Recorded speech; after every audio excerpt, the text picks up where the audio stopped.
Doctor Asif Kirmani صاحب ہمارے ساتھ موجود ہیں۔ ڈاکٹر صاحب بہت شکریہ، آپ کو پروگرام میں خوش آمدید کہتے ہیں۔ سر سب سے پہلے تو یہ بتائیے کہ یہ جو معاملہ ہے اسلام آباد ہائی کورٹ کے 6 ججز کی جانب سے لکھے جانے والے خط کا، آپ اس کو ایک غیر معمولی چیز دیکھتے ہیں؟ کیا آپ کی اس پر رائے ہے؟ بسم اللہ الرحمن الرحیم۔ شکریہ اسد صاحب۔ آواز آ رہی ہے جی میری؟ جی بالکل آ رہی ہے سر۔ دیکھیے، گزارش یہ ہے کہ پاکستان میں انفارچونیٹلی بڑے عرصے سے ایک تو پاکستان خود غیر معمولی حالات سے گزرا اور کبھی نکلا ہی نہیں غیر معمولی حالات سے باہر، اور پھر کچھ عرصے سے غیر معمولی چیزیں بھی ہونی شروع ہو گئی ہیں، اور مجھے تو سمجھ نہیں آتی اب یہ ایک سنجیدہ معاملہ ہے جو اب سامنے آیا ہے، اور میں سمجھتا ہوں کہ میں اتنا صرف عرض کر سکتا ہوں کہ اس کی تحقیقات ہونی چاہیے جی، اگر کوئی شکایات ہیں تو اس کی تحقیقات ہونی چاہیے، لیکن میں ایک یہاں ضرور عرض کرنا چاہوں گا جی کہ دیکھیے کوئی نہ کوئی جہاں وہ کہتے ہیں نا کہ دھواں ہوتا ہے آگ وہیں ہوتی ہے، کچھ ایسا ہی ہے ضرب المثل۔ جی ہم نے تو یہ بچپن سے دیکھا، بڑے ہوئے، جوان ہوئے کہ اور سنا پڑھا بھی کہ جو معزز جج صاحبان ہوتے ہیں وہ سوسائٹی میں سوشلائز نہیں کرتے، وہ اوائڈ کرتے ہیں سوشل ایکٹیویٹی کو۔ جی تو میں یہی دعا کر سکتا ہوں کہ اگر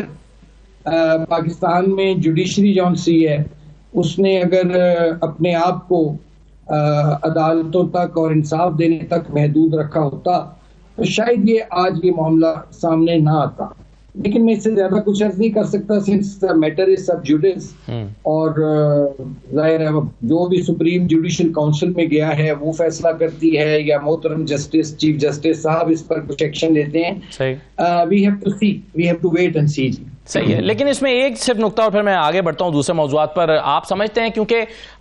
ماضی میں ججز سے اس حد تک پی ایم ایل این کو بھی شکایت رہی ہے کہ خواجہ آصف صاحب پچھلے دنوں یہ کہہ رہے تھے کہ تاریخ کو درست کرنا چاہیے عدلیہ کو اپنی، اور پاناما کے حوالے سے جو فیصلے سنائے گئے اس کو ٹھیک کرنا چاہیے، اور اس سلسلے میں ایک ریفرنس آنا چاہیے۔ کیپٹن صفدر صاحب بھی 2 دن پہلے یہ کہہ رہے تھے کہ ججز کو جو ہے وہ قومی مجرم ڈکلیئر کیا جائے۔ تو ایک طرف اگر نون لیگ ماضی میں ہونے والے فیصلوں کے حوالے سے اتنا جو ہے وہ اپنے تحفظات رکھتی ہے، تو پھر آج جو چیزیں ہو رہی ہیں اس پر بھی کیا نون لیگ کو اپنی رائے اسی طرح سے شد و مت کے ساتھ نہیں دینی چاہیے سر؟ دیکھیے بات یہ ہے جی کہ میں تو بڑی صاف بات کرتا ہوں کہ ماضی میں کیا ہوا، اچھا ہوا، برا ہوا، یہ سب تاریخ کا حصہ ہے، اور تاریخ کا سب سے بڑا لیسن یہ بھی ہے کہ تاریخ سے کوئی سبق بھی نہیں حاصل کرتا۔ دعا کریں کہ ہم تاریخ سے کوئی سبق حاصل کر سکیں، میں یہی کہہ سکتا ہوں۔ تاریخ سے سبق اصل میں دوسروں کو حاصل کرنے کی ہمیشہ تنبیہ کی جاتی ہے نا کہ جی آپ تاریخ سے سیکھیں، کوئی خود نہیں سیکھنا چاہتا۔ یہ میرا خیال ہے آپ اس جانب اشارہ کر رہے ہیں۔ سر یہ بتائیے کرمانی صاحب، یہ بتائیے کہ اس وقت جو تاثر ابھر رہا ہے پی ایم ایل این کے اندر، جاوید لطیف صاحب کے بیانات سنیے پہلے تو ایسا لگتا ہے کہ وہ شہباز شریف کے خلاف بیانات دے رہے ہیں اور کہہ رہے ہیں یہ حکومت تو چلے گی نہیں۔ رانا ثناء اللہ صاحب بھی کم و بیش ایسی باتیں کر رہے ہیں کہ یہ تو پرفارم نہیں کر سکتے، بلکہ ان کو یقین ہی نہیں ہے کہ یہ 5 سال حکومت نکال بھی سکتی ہے۔ دوسری طرف حنیف عباسی صاحب آتے ہیں میدان میں تو وہ لگتا ہے وہ دوسروں کے خلاف بات کرتے ہیں۔ تو کیا یہ تاثر درست ہے کہ گروپ بندی ہو گئی ہے پارٹی کے اندر؟ دیکھیے میں تو اس کی بالکل تردید کرتا ہوں، کوئی گروپ بندی پارٹی میں نہیں ہے، اور نواز شریف صاحب پارٹی کے قائد ہیں، شہباز شریف صاحب پارٹی کے صدر ہیں۔ باقی یہ جو لوگ باتیں کر رہے ہیں جن کا آپ نے نام لیا ہے، میں تو اس پر تبصرہ کرنے کے بھی قابل نہیں سمجھتا، اور ہر کوئی اپنی علیحدہ علیحدہ راگنی الاپ رہا ہے۔ کسی کو کوئی اپنی شکست کے غم سے ابھی تک بحال نہیں ہو رہی اس کی طبیعت، کوئی کچھ کہہ رہا ہے، کوئی کچھ کہہ رہا ہے۔ اس پر تو پارٹی قیادت کو چاہیے کہ وہ دیکھیں کیا ہے، کیونکہ اس طرح کے بیانات دینا جو ہے وہ میں مناسب نہیں سمجھتا، اور ایسے لوگوں کی باتوں پر یا بیانات پر میں تبصرہ بھی کر کے اپنا وقت ضائع نہیں کرتا۔ کرمانی صاحب لیکن آپ یہ کہہ رہے ہیں کہ کسی قسم کی جی، لیکن آپ سمجھتے ہیں کہ پارٹی پالیسی کے مطابق نہیں ہے یہ بیان، لیکن اگر ایسا ہوتا تو پھر پہلے ہی بیان کے بعد پارٹی کی طرف سے ایسی سخت تنبیہ آتی کہ دوسری دفعہ یہ بیان نہ دیا جاتا۔ جاوید لطیف صاحب تو روزانہ ٹی وی پر بیٹھ کے بات کر رہے ہیں، اس چیز سے تو یہ لگتا ہے کہ شاید نواز شریف صاحب انہیں منع نہیں کر رہے یا ان کو روک نہیں رہے، بلکہ یا سمجھتے ہیں کہ وہ ٹھیک کر رہے ہیں، ورنہ تو ایک بیان کے بعد ان کو ایسا روکا جاتا کہ دوسری مرتبہ انہیں یہ بیان دینے کی جرت نہ ہوتی۔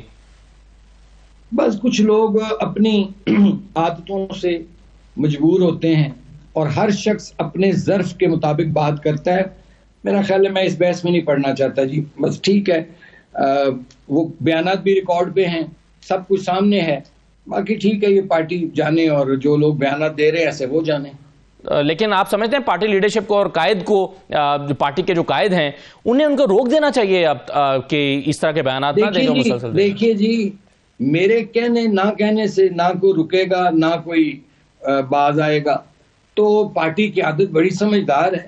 ہم تو کارکن ہیں، وہ لیڈر ہیں، وہ ہمارے سے زیادہ بہتر سمجھتے ہیں، اور جو وہ مناسب سمجھتے ہیں پارٹی کے مفاد میں وہ ان کو کرنا ہوگا اور کرنا چاہیے۔ کیا کابینہ کے انتخاب کے حوالے سے جو شہباز شریف صاحب نے بطور وزیر اعظم انتخاب کیا اپنی کابینہ کے، اس میں کچھ لوگوں پر نواز شریف صاحب کو تحفظات ہیں؟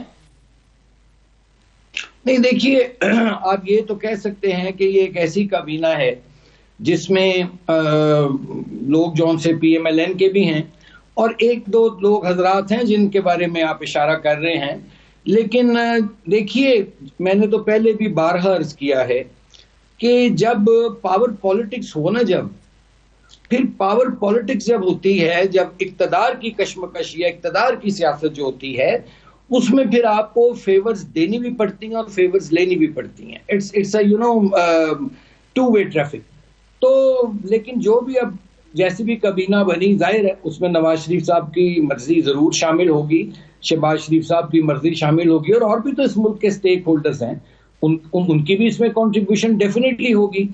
تو اس میں نہیں سمجھتا کہ کوئی ایسی کوئی اچنبے والی بات ہے، جہاں پاور پالیٹکس کے ہوتی ہے وہاں پھر اسی قسم کی پھر کابینائیں بھی وجود میں آتی ہیں، اس قسم کے سیٹ اپس ہوتے ہیں۔ لیکن ایک چیز میں آپ نہیں سمجھتے ڈاکٹر صاحب کہ پی ایم ایل این نے ابتدا میں ہی لوگوں کو مایوس کر دیا کہ لوگوں کو کہا کہ وزیر اعظم نواز شریف ہوں گے، نواز شریف صاحب باہر سے آئے، کیمپین چلائی، لوگوں نے 90-95 جتنی بھی سیٹوں پر جتایا وہ نواز شریف صاحب کے لیے ہی جتایا کہ وہ ان کو وزیر اعظم دیکھنا چاہتے تھے۔ آپ نے اناؤنس کر رکھا تھا کہ نواز شریف وزیر اعظم ہے، آپ نے اپنے کارکنوں کو مایوس نہیں کیا جب نواز شریف صاحب وزیر اعظم ہی نہیں بنے؟ دیکھیے، جو کارکن تھا اس کی کئی وجوہات ہیں، اگر آپ اجازت دیتے ہیں تو 1 منٹ میں کوئی اس کو احاطہ کر دیتا ہوں۔ دیکھیے، یہ بالکل ٹھیک آپ کی بات ہے کہ ہمارا جو الیکشن میں نعرہ تھا وہ تھا پاکستان کو نواز دو، جی، اور میاں صاحب کے جتنے ووٹرز چاہنے والے ووٹ بینک تو نواز شریف کا نا، باقی تو یہ سارے تو پھیلی ہیں، یہ تو جتنے بھی ہیں یہ جو لوگ ہیں نواز شریف کا ووٹ بینک نہ ہو تو یقین مانیں یہ جو لوگ آج بڑی بڑھ کے باتیں کر رہے ہیں ان کو تو ان کا محلے کا دکاندار جو ہے نقد بھی سودا نہ دے۔